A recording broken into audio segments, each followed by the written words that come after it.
Pak Pratama ya, Ya, panggilannya Pak Ijen ini. Pada hari ini Pak Ijen saya sengaja untuk bertemu dengan Bapak terkait coaching, teknik coaching yang sudah saya pelajari. Dan hari ini di tahapan praobservasi ada beberapa hal yang ingin saya sampaikan dan mungkin saya tanyakan kepada Bapak. Yang pertama, nanti dalam pembelajaran atau selama Bapak mengajar ini, kira-kira ada permasalahan atau kendala apa Pak yang dihadapi pembelajaran di kelas? Pembelajaran di kelas. Ya, kalau untuk kendala khususnya materi yang akan saya sampaikan nanti itu kan berkaitan dengan judul materinya power amplifier. Nah, power amplifier. Oke. Nah, untuk yang kendalanya yang biasanya saya temui di dalam kelas, pembelajaran di kelas, yang pertama itu adalah dari segi kesiapan peserta didik itu sendiri. Kesiapan murid Pak ya? Ya, kesiapan murid. Karena pernah saya lakukan istilahnya pretest lah untuk mengetahui kemampuan dasar murid terhadap materi yang akan disampaikan. Itu hasilnya agak kurang siswanya kurang memahami materi yang akan disampaikan, padahal dasar-dasar dari power amplifier itu sudah dijelaskan di sudah disampaikan lah poin-poin dari power amplifier itu di minggu sebelumnya. Oh gitu Pak ya. Nah, untuk penjelasan materi lebih detailnya kan mau disampaikan nanti. Oh gitu. Berarti nanti terkait materi yang akan Bapak sampaikan di kelas itu tentang power amplifier tadi Pak ya? Oke, baik. Dalam pembelajaran ini Pak, terkait judul materi kita power amplifier itu, hal apa yang ingin Bapak kembangkan dalam pembelajaran di kelas nanti? Kemudian terkait metode pembelajaran Bapak akan menggunakan apa? Ya, kalau misalnya yang mau dikembangkan itu pertama ya tentang model pembelajaran sama metode pembelajarannya saya mau pakai yang sedikit lebih bervariasi lah. Bervariasi ya? Bervariasi, jadi kita tidak monoton dengan satu metode atau satu model pembelajaran itu saja. Kemudian yang kedua, saya mau menggunakan alat atau bahan pembelajaran yang juga bervariasi. Gitu. Jadi misalnya saya pakai alat peraga atau trainer. Trainer itu kita bisa buat bukan trainer yang biasa. Jadi trainer itu bisa disimulasikan sendiri oleh murid, oleh siswa langsung. Nah, terus untuk yang metode pembelajaran atau model pembelajaran di sini saya pilih itu discovery learning untuk teorinya. Untuk prakteknya saya pakai PJBL, project based learning. Oke, baik. Pak Ijen, nanti kan dalam pembelajaran ini artinya terkait yang Bapak sampaikan di awal tadi, Bapak sudah melakukan analisis kepada murid, kemudian dengan teknik melakukan pretest gitu ya, untuk mengetahui kemampuan murid. Adakah kendala-kendala yang lain terkait tadi? Apakah hanya sebatas seperti kata Bapak tadi sudah dilaksanakan pretest untuk mengetahui kemampuan dasar, tapi ternyata ketika diujikan atau ketika di dalam pembelajarannya tidak sesuai dengan apa yang diharapkan? Ya, kalau untuk kendala yang lain selain kesiapan siswanya, kita juga ada terkendala dari sedikit alat dan bahan praktikum. Alat dan bahan Pak? Ya, alat dan bahan praktikumnya bukannya sekolah tidak mendukung Bapak, tapi sekolah memang mendukung, tapi alat dan bahannya itu tidak tersedia di sini. Oke, tidak tersedianya ya? Ya, tidak tersedianya alat dan bahan di sini. Jadi kita harus melakukan pemesanan terlebih dahulu. Pemesannya juga bukan di Sumatera, tapi di Jawa, di luar Sumatera. Jadi kita perlu waktu. Kadang kita pengennya besok sampai, datanya belum sampai. Padahal kita mau pakainya besok gitu. Terkait itu Pak, misalnya tadi kan Bapak bilang pemesanannya kan nggak sekaligus, misalnya kayak apa alat dan bahan itu tidak tersedia, sulit lah gitu untuk terdapat. Nah, alternatif yang Bapak lakukan untuk mengganti itu seperti apa? Misalnya materinya itu ternyata Bapak targetkan misalnya di pertemuan kedua misalnya, tapi ternyata alat dan bahan belum tersedia. Apa yang Bapak lakukan? Jadi kan misalnya dalam power amplifier itu kita nggak langsung bertahap buat amplifiernya satu full plug gitu. Jadi ada tahapan-tahapannya sampai misalnya 3 kali tahapan untuk selesainya power amplifier. Misalnya pertama sampai kejadi itu Pak. kejadinya. Jadi misalnya yang pertama kita buat dia rangkaian, misalnya namanya rangkaian satu daya dulu. Rangkaian satu daya itu adalah rangkaian untuk mensupport tegangan yang masuk ke power amplifier. Nah, di rangkaian satu daya ini tidak memerlukan alat dan bahan yang terlalu banyak, dan alat dan bahannya juga bisa lah kita temui atau kita ganti dengan alat lain bisa itu bisa kita dapatkan. Nah, tapi untuk yang power amplifier tidak. Nah, makanya sebelum alat dan bahan yang power amplifier itu jadi, kita tekankan dulu ya untuk rangkaian satu daya. Oke, baik. Terima kasih Pak Ijen atas jawabannya dan juga pemaparannya. Saya berharap nantinya dalam pembelajaran itu apa yang sudah Bapak rencanakan tadi itu dapat berjalan dengan lancar, karena Bapak juga sudah tahu tadi kan terkait permasalahan ternyata terkait alat dan bahan yang sulit untuk didapatkan, itu Bapak sudah mencari alternatif sendiri. Artinya kan tahapan-tahapan kata Bapak tadi dalam pembuatan amplifier itu ada tahapan-tahapan yang berbeda. Artinya tidak plug langsung sekaligus jadi gitu ya. Sebenarnya kalau harapan itu bagusnya semua sudah tersedia ya. Jadi maksudnya kita bisa plug langsung gitu. Tapi ini proses kan, namanya kondisi ya. Baik Pak Ijen, sampai ketemu nanti di sesi observasi. Saya akan melakukan pengamatan pembelajaran di kelas. Semoga apa yang sudah Bapak rencanakan ini dapat berjalan dengan lancar sesuai dengan apa yang sudah direncanakan. Ya. Terima kasih Pak Ijen.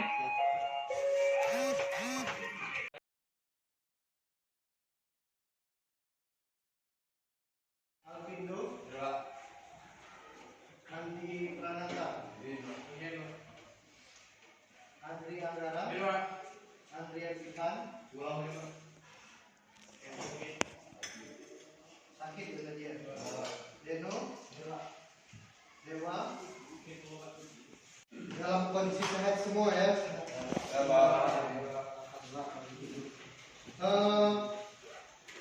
Kemarin kita sudah membahas tentang komponen transistor ya, baik sebagai sebagai saklar dan sebagai ya, sebagaimana yang telah kita pelajari di pertemuan sebelumnya. Pada power amplifier ini dia ada komponen penyusunnya, itu namanya transistor. Transistor itu ada berapa? Berapa buah dulu nama transistor? Ada berapa? Transistor jenisnya ada berapa? Transistor ada N, NPN, terus sama PNP ya, NPN dan PNP. Namanya emitor. Yang atas namanya apa namanya? Ada basis, ada emitor, dan ada kolektor ya. Nah, dari tiga kaki transistor ini kita bisa pahami prinsip kerja transistor sebagai saklar dulu yang kita bahas kemarin ya. Perlu diketahui untuk tegangan kerja transistor ini sebesar 0,7 volt DC ya. Jadi transistor ini akan aktif bekerja jika kaki basisnya diberi tegangan 0,7 volt ya. Maka kaki kolektor dan kaki emitor akan short dia ya. Yang lainnya ya. Di power amplifier yang sebelah bawah ini itu sudah ada yang namanya bagian tone controlnya ya. Oke. Nah, ini tujuan pembelajarannya sudah kita bahas tadi ya. Yang pertama kita mengklasifikasi jenis-jenis sistem audio rumah. Terus ada mengidentifikasi komponen penyusun sistem audio rumah. Dan yang ketiga menginstalasi sistem audio rumah, ya, khususnya pada bagian power amplifier. Untuk sementara ini kita bisa bagi 3 jenis dulu, ya. Sebenarnya ada beberapa jenis, lebih dari 3 jenis penguat audio, tapi untuk pertemuan kali ini kita bahas 3 jenis dulu, ya. Penguat audio ada yang namanya penguat kelas A, ada yang namanya penguat kelas B, dan kelas B. Ya, ya kita bahas yang penguat kelas A, kelas B, dan kelas B dulu, ya. Nah, apa itu kelas A, kelas B, dan kelas AB?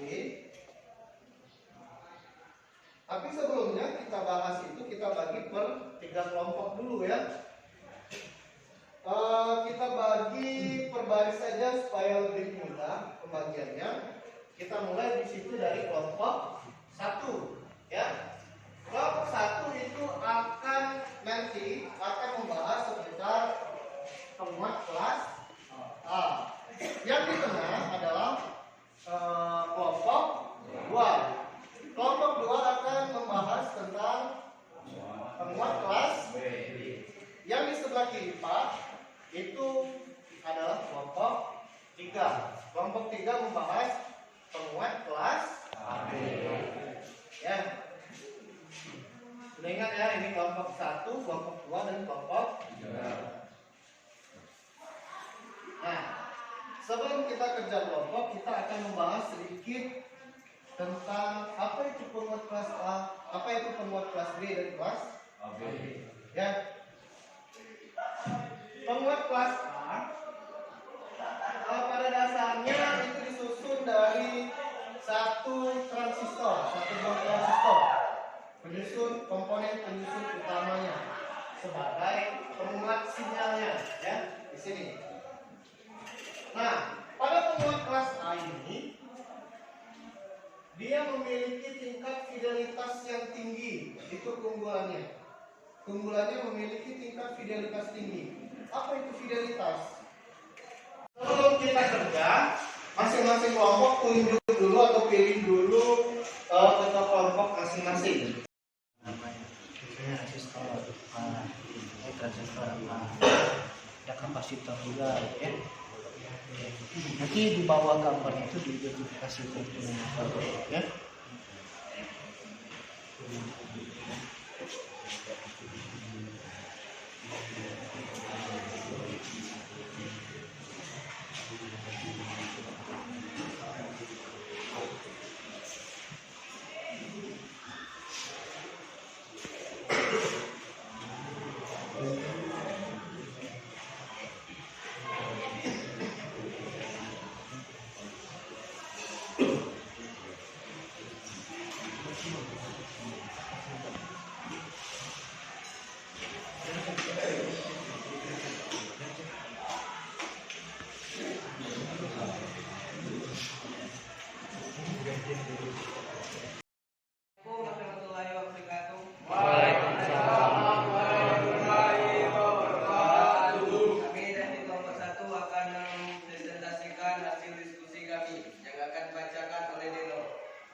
Saya akan membacakan karakteristik penguat kelas A.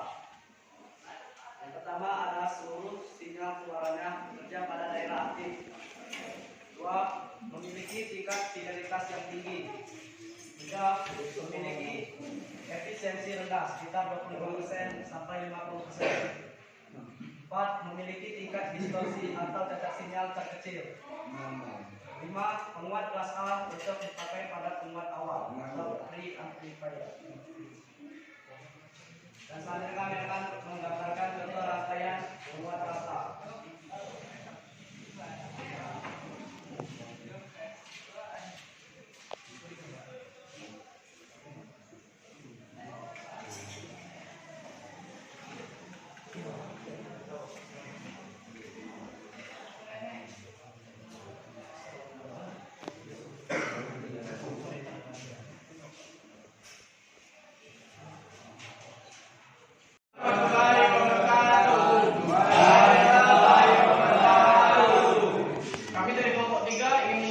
diskusi dari kelompok 3.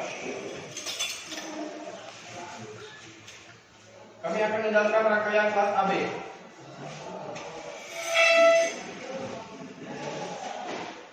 Karakteristik kelas AB. Panas yang dihasilkan tidak terlalu besar.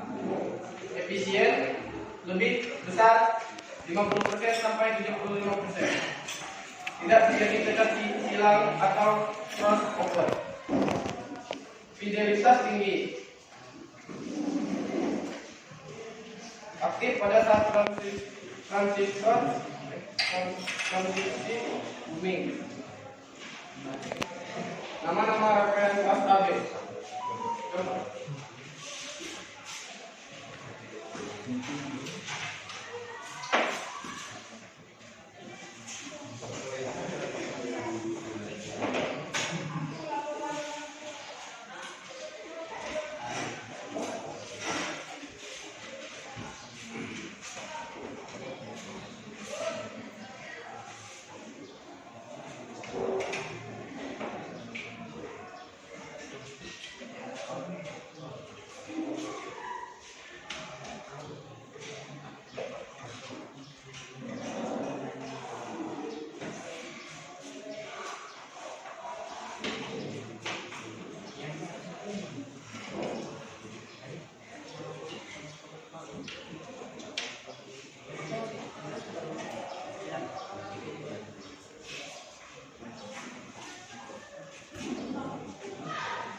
Saya nomor 1 memiliki 2 pertanyaan, yaitu apa itu fidelitas dan apa pengertian cacat sinyal atau distorsi sinyal. Baiklah, saya akan menjawab pertanyaan dari kelompok 1. Kemudian fidelitas. Fidelitas atau fidelity yang berarti seberapa mirip bentuk sinyal keluaran hasil replika terhadap sinyal masukannya. Jadi pertanyaan kedua yaitu Dari kelompok 3 itu apa saja karakteristik pada penguat kelas A. Karakteristik itu yang pertama, seluruh sinyal keluarannya bekerja pada daerah aktif. Kedua, memiliki Baik, terima kasih untuk kelompok 1, 2, dan 3 sudah mempresentasikan hasil diskusi ya. Tugas kelompoknya yang sudah berikan tadi. Nah, secara umum, secara keseluruhan penampilan atau materi yang disampaikan dari masing-masing kelompok itu sudah cukup bagus ya. Tentu ada beberapa tambahan sedikit dan beberapa refleksi yang bisa kita ambil dari penampilan kelompok 1 sampai kelompok 3 ya. Nah, dari penampilan kelompok 1 dan kelompok 3 bisa kita tarik beberapa kesimpulan tentang audio amplifier dari penguat kelas A sampai penguat kelas AB. Nah, untuk yang penguat kelas A, ya, penguat kelas A, itu bisa kita tarik kesimpulan bahwa karakteristik dari penguat kelas A memiliki efisiensi yang cukup rendah, sekitar 25 sampai 50% ya. Nah, itu yang menimbulkan pada penguat kelas A akan menghasilkan alot atau panas yang cukup besar. Tapi kelebihan atau keunggulan dari penguat kelas A itu dia memiliki distorsi atau cacat sinyal yang paling kecil di antara penguat kelas-kelas lainnya. Kemudian setelah tidak minimnya cacat sinyal, dia juga memiliki fidelitas yang tinggi ya. Fidelitas itu apa? Seperti yang sudah dijelaskan dari kelompok berapa tadi menjelaskan fidelitas? Kelompok 2 ya. Kelompok 2, fidelitas itu adalah kemampuan keluaran dari sinyal output yang nyaris sama atau hampir sama dengan sinyal inputannya, ya. Nah, jadi penguat kelas A itu mempunyai fidelitas yang tinggi. Jadi dia punya hampir mirip antara sinyal output dan sinyal input. Kemudian untuk yang penguat kelas B itu sedikit berbeda dari penguat kelas A. Ya, penguat kelas B dia efisiensinya yang tinggi sekitar 75%. Tapi distorsi atau cacat sinyalnya dia punya distorsi atau cacat sinyal yang cukup tinggi, ya. Nah, tapi fidelitasnya juga termasuk tinggi. Dia punya kelemahan di distorsi atau cacat sinyal. Nah, di penguat kelas B, penguat kelas B. Nah, penguat kelas B untuk ini sedikit menambahkan untuk meminimalisir distorsi atau cacat silangnya ini, cacat sinyal, maka kita buat rangkaian penguat kelas B ini itu menjadi rangkaian push pull. Push pull itu artinya kita menambahkan satu buah lagi transistor, ya. Jadi pada penguat kelas B push pull kita menggunakan dua transistor jenis NPN dan satu lagi transistor jenis NPN. Itu untuk mengurangi distorsi atau cacat sinyal, ya. Nah, jadi efisiensinya tinggi 75%, fidelitas tinggi, tapi adanya distorsi atau cacat sinyal.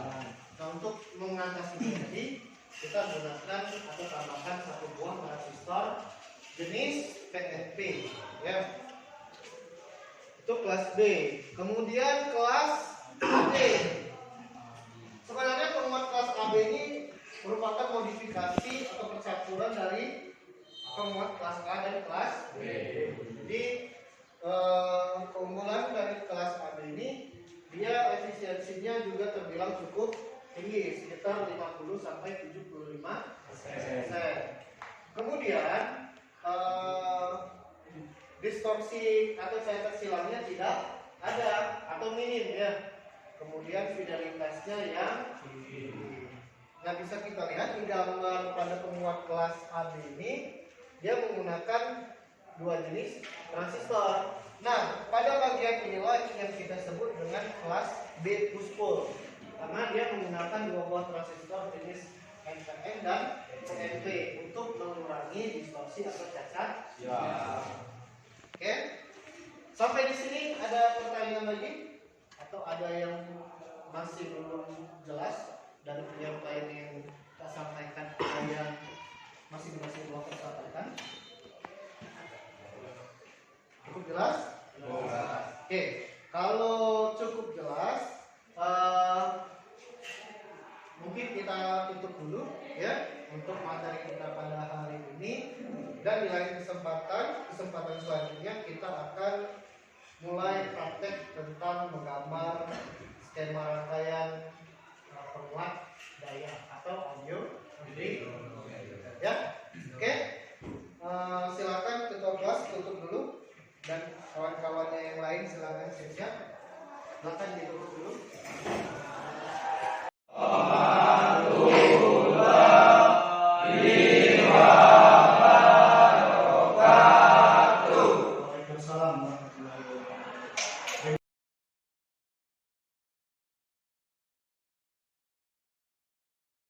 Pak Ijen, kita kemarin sudah melakukan beberapa kegiatan. Yang pertama terkait praobservasi, saya sudah menanyakan ke Bapak juga terkait pembelajaran yang Bapak lakukan di kelas, akan membahas materi apa gitu ya Pak ya. Kemarin materi Bapak yang diajarkan di kelas itu terkait power amplifier. Itu materinya mata pelajaran produktif teknik audio video gitu ya Pak Ijen ya. Baik. Kita masuk di langkah kegiatan berikutnya. Ini adalah pasca observasi Pak Ijen. Di pasca observasi ini, yang pertama yang akan saya tanyakan ke Bapak terkait bagaimana perasaan Bapak terkait kegiatan yang dilakukan di kelas kemarin, karena kita kan ada perang, kemudian Bapak supervisi di kelas, kemudian diamati kayak gitu. Apa yang Bapak rasakan dari pelaksanaan kegiatan tersebut, Pak? Silakan Pak Ijen. Yang saya rasakan ketika kita melaksanakan kegiatan beberapa hari kemarin, mulai dari observasi sampai kita ke kegiatan pembelajaran, di pas observasinya ada beberapa hal yang sebelumnya saya itu kurang tahu, tapi setelah misalnya dikasih beberapa hal-hal yang Pak Sanjaya berikan masukan untuk bagaimana menghadapi situasi seperti ini, saya aplikasikan di kegiatan pembelajaran kemarin. Salah satu contohnya adalah tentang bagaimana cara menghandle situasi kelas dalam kegiatan pembelajaran, situasi kelas dalam kegiatan pembelajaran, bagaimana cara menghadapi peserta didik atau siswa sesuai dengan karakteristiknya melalui pretest atau asesmen yang dilakukan di awal kegiatan pembelajaran. Itu salah satu hal yang mungkin menurut saya cukup membantu saya dalam kegiatan pembelajaran, salah satu seperti itu. Oke, berarti ketika kemarin Bapak sudah melakukan pembelajaran itu, sebelumnya Bapak sudah melakukan analisis diagnostik terhadap murid-murid yang Bapak akan ajar gitu ya Pak ya? Baik. Berikutnya Pak Ijen, permasalahan yang dihadapi saat kemarin proses pembelajaran itu apa-apa saja Pak? Saat berlangsungnya gitu, pembelajaran itu. Ya mungkin sebagian guru mungkin mengalami masalah yang saya alami sekarang Bapak dalam kegiatan pembelajaran. Ya, contohnya salah satunya itu tentang kesiapan peserta didik itu sendiri. Kesiapan peserta didik dalam menghadapi atau menerima materi yang akan disampaikan oleh kita sebagai pendidik atau guru. Ada kemarin saya lakukan pretest tentang materi yang akan diajarkan. Pretest itu saya lakukan untuk mengetahui bagaimana kemampuan dasar siswa dalam materi yang akan diajarkan. Karena di kelas 10 kemarin dasar-dasarnya itu sudah diajarkan Bapak. Mungkin di kelas 11 ini adalah lebih ke materi intinya. Nah, jadi dasar-dasarnya itu saya pengen tahu dulu supaya bisa untuk menunjang kegiatan pembelajaran di kelas 11 ini. Oke, baik Pak.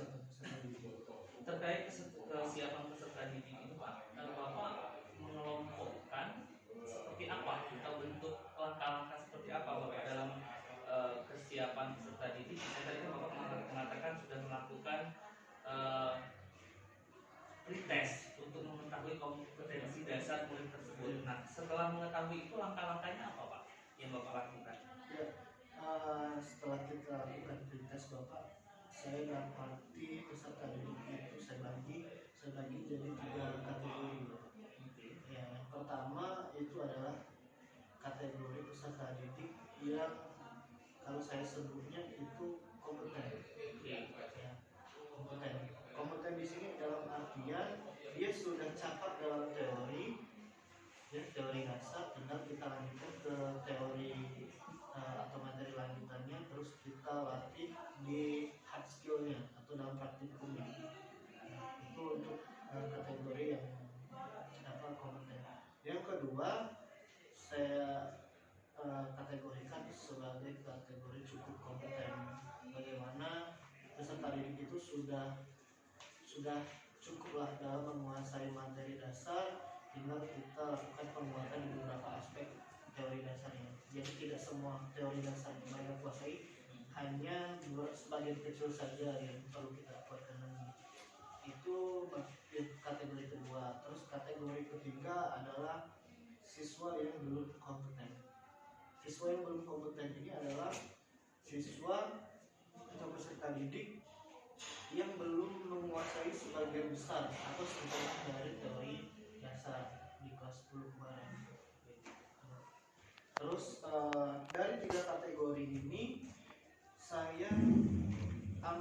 sebuah tindakan seperti yang Pak